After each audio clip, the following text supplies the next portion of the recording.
लोकांकडनं अशी डिमांड होती की दुसरा सीझन करा. घरामध्ये आनंदित असलेली, घरकाम वगैरे आणि कुटुंब सांभाळणारी आनंदी असलेली स्त्री होती. तिला राजकारणात यायला तो भाग पाडतो. कारण मला अजिबात कुठल्याही प्रकारे पॉलिटिक्समध्ये काहीही रस नाही. मला अभिनयामध्येच फक्त रस आहे. फुकट आणि चांगलं शिक्षण जे सध्या आपल्या देशाला फार गरजेचं आहे. शिक्षण हा आता व्यवसाय झालेला आहे. तर तसं न होता चांगलं शिक्षण आणि चांगलं आरोग्य ही प्रायोरिटी माझ्यासाठी कायम मला वाटते. की आता सेकंड पार्ट होतोय हे जेव्हा कळलं, तेव्हा पुन्हा एकदा एकत्र येणार आम्ही, हीच पहिली एक्साइटमेंट होती. काय म्हणता येईल, मैत्री कामाच्या बाबतीत तिची आणि माझी कितपत होऊ शकते याच्याबद्दल मला जरा शंका होती. पण सिरीज करताना अर्थातच तसं झालं नाही. She is a very wonderful person. सरकारी व्यवस्था, सरकारी योजना वगैरे या तर असतातच, परंतु फक्त त्याच्यावर अवलंबून न राहता गावकऱ्यांनी एकत्र येऊन गावासाठी काय आवश्यक आहे याचा विचार करून हळूहळू प्रगती करायला पाहिजे असं मला वाटतं. ते काम मित्रांबरोबर काम करायला मजा येते. शिवाय उत्तम ॲक्टर, शिवाय माझ्यावर खूप प्रेम आहे त्याचं. नमस्कार, मी आविष्कार चाबुकस्वार. मराठी बॉक्स ऑफिसमध्ये तुम्हा सगळ्यांचं स्वागत आहे. सौभाग्यवती सरपंच याचा दुसरा पर्व जो आहे तो लवकरच प्रेक्षकांच्या भेटीला येतो आहे आणि त्याच निमित्ताने माझ्यासोबत आहेत देविका दफ्तरदार मॅम आणि किशोर कदम सर. कसे आहात तुम्ही? मस्त. तर पहिल्या पर्वाच्या यशानंतर आता दुसरा सीझन येतो आणि लवकरच ट्रेलरही प्रदर्शित होणार आहे. काय भावना आहेत एकंदरीत? खूप आनंद अर्थातच. कारण पहिल्या सीझनला खूप चांगला रिस्पॉन्स मिळाला होता. लोकांकडनं अशी डिमांड होती की दुसरा सीझन करा. माझी जी कॅरेक्टर आहे आवलीची त्याच्यावर भरभरून लोकांनी प्रेम केलं आणि त्यामुळे हा दुसरा सीझन आता येतो आहे. नवीन काहीतरी घेऊन, नवीन काही कलाकार घेऊन आणि पुन्हा तोच एक काय म्हणता येईल मॅच्युअर झालेला संपूर्ण क्रू घेऊन असा हा नवीन सीझन येतो आहे. नक्कीच. अवली हे जे पात्र आहे तुमचं खूप प्रेरणादायी पात्र आपण पहिल्या सीझनमध्ये बघितलेलं आहे. या सीझनमध्ये असं काय त्यांच्याकडून वेगळं आहे का? पहिल्या सीझनमध्ये तिचं फाउंडेशन होतं असं मला वाटतं. म्हणजे जास्त तिचा जो काही संघर्ष होता तो घरातून जास्त होता. सासू तिची, नवरा त्यांनी उभं केलं होतं तिला आणि त्यामुळे कुठेतरी तिच्या मनाविरुद्ध उभी राहून पण प्रामाणिकपणे काम करणारी अशी ती आवली तुम्हाला जास्त दिसली पहिल्या सीझनमध्ये. दुसऱ्या सीझनमध्ये आता तिची कॉन्फिडन्स लेवल अर्थातच वाढलेली आहे. आता ती राजकारण्यांमध्ये वावरते. ती जिल्हास्तरीय तिचे प्रश्न जे काही आहेत ते सोडवते. ती आता जास्त काय म्हणता येईल मॅच्युअरली, मॅनिप्युलेटिव्हली पण प्रामाणिकपणे अशी अनेक प्रश्न हँडल करून सोल्युशन शोधते. अशी ती थोडी पुढे गेलेली, थोडी मॅच्युअर झालेली आणि तरीही तिच्या ज्या ओरिजिनल क्वालिटीज आहेत, खरेपणा, प्रामाणिकपणा असेल किंवा कष्ट प्रचंड गावासाठी, ह्या सगळ्या क्वालिटीज जपून ती आता नव्याने काम करते आणखीन. नक्कीच.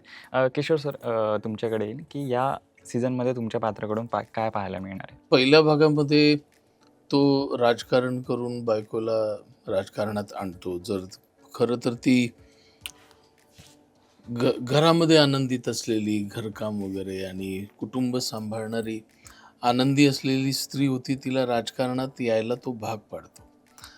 आणि पॉलिटिक्समध्ये म्हणजे जसं बिहारमध्ये लालू प्रसाद यादवने त्याच्या बायकोला मुख्यमंत्री, तसं तो तो काहीसं हिच्याबरोबर करतो. आणि पण हळूहळू तिचा प्रामाणिकपणा, तिचं काम याच्यामुळे ती प्रसिद्ध होऊ लागते.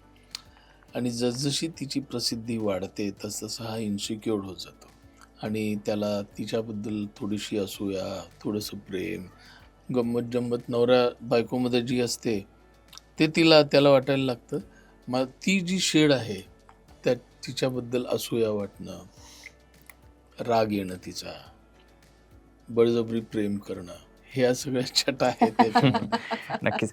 सर, तुमचे प्रत्येक कॅरेक्टर असतात जे खूप वेगळ्या धाटणीचे असतात. पॅन्ड्री झाला, नटरंग झाला, जोगवा, तुमचे प्रत्येक निवड जी असते, फिल्म असो की सिरीज असो किंवा पात्र असो, वेगळे धाटणीचे असतात. तर ही जी सिरीज आहे, पहिला पर्व असू दे किंवा दुसरा असू दे, ह्याला होकार देण्यामागचं तुमचं काय कारण होतं? हिच्याबरोबर काम करायला मला आवडतं. आणि आमची सगळीच टीम, नागेश असेल किंवा मिलिंद असेल किंवा ही काय अश्विनी अश्विनी अश्विनी कुलकर्णी. येस. आमची सगळी टीम, संतोष कोल्हे आमचे Director. आमचे लेखक, श्याम पेटकर, ही टीम इतकी मस्त पहिल्या पर्वामध्ये जुळून गेली ना. आणि ऑन लोकेशन आम्ही इतकं एन्जॉय केलं. ते गाव तर सुंदरच होतं, परंतु आम्ही एकमेकांमध्ये त्या कॅरेक्टर्समध्ये इतके एन्जॉय करत बुडून गेलो की आता सेकंड पार्ट होतोय हे जेव्हा कळलं तेव्हा पुन्हा एकदा एकत्र येणार आम्ही, हीच पहिली एक्साइटमेंट होती. सेम तुमचंच की यांच्या सगळ्यांसोबत मिलिंद शिंदे असतील, किशोर सर असतील, अश्विनी कुलकर्णी आहेत, नागेश सर आहेत, यांच्यासोबतचा काय एक्सपिरियन्स होता?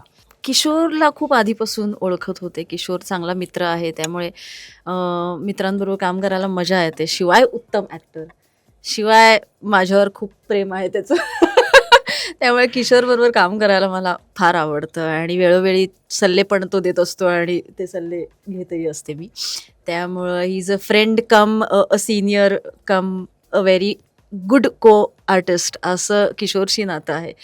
मिलिंदबरोबर सुद्धा आधी काम केलं होतं खूप वर्षांपूर्वी, त्यामुळे मिलिंदशी ओळख होती. मिलिंद पण मला ॲक्टर म्हणून खूप आवडतो, मित्र म्हणून खूप चांगला आहे. त्यामुळे त्या दोघांशी माझं आधीपासूनचं नातं होतं आणि ओळख होती. अश्विनी माझ्यासाठी नवीन होती. अश्विनीबरोबर पहिल्यांदाच माझी भेट झाली ती या वेब सिरीजच्या निमित्ताने. अश्विनीचा स्वभाव, अश्विनीचं काय म्हणता येईल, ग्रूमिंग, तिचं कल्चर हे थोडंसं माझ्यापेक्षा वेगळं आहे.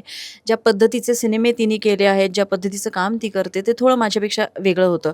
त्यामुळे कामाच्या बाबतीत तिच्याशी मला तितकं काय म्हणता येईल, मैत्री कामाच्या बाबतीत तिची आणि माझी कितपत होऊ शकते याच्याबद्दल मला जरा शंका होती. पण सिरीज करताना अर्थातच तसं झालं नाही. She is a very wonderful person.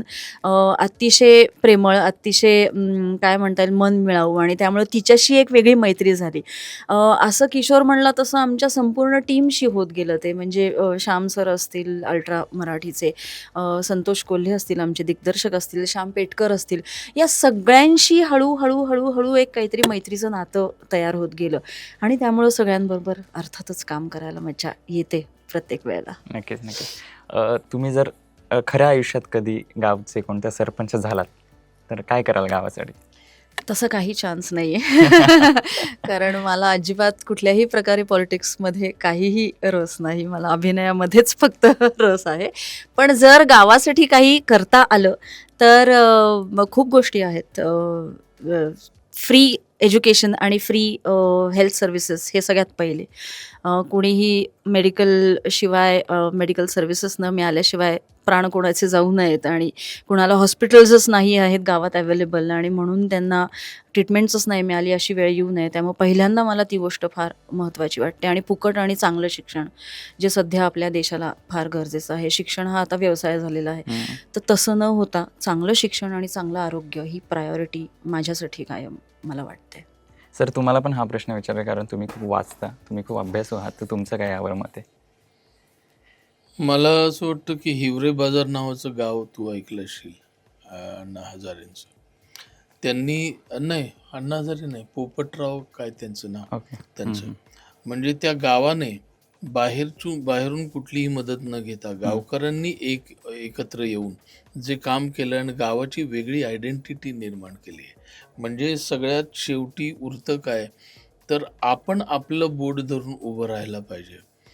सरकारी व्यवस्था, सरकारी योजना वगैरे या तर असतातच, परंतु फक्त त्याच्यावर अवलंबून न राहता गावकऱ्यांनी एकत्र येऊन गावासाठी काय आवश्यक आहे याचा विचार करून हळूहळू प्रगती करायला पाहिजे असं मला वाटतं. ते काम करायला आवडेल मला. ओके. जाता जाता प्रेक्षकांना काय सांगाल सिरीजबद्दल? आमच्या पहिल्या सीझनवर तुम्ही खूप प्रेम केलं. दुसराही सीझन तुम्हाला आवडेल याची खात्री वाटते आणि तिसऱ्या सीझनच्या वेळेला आपण भेटूच.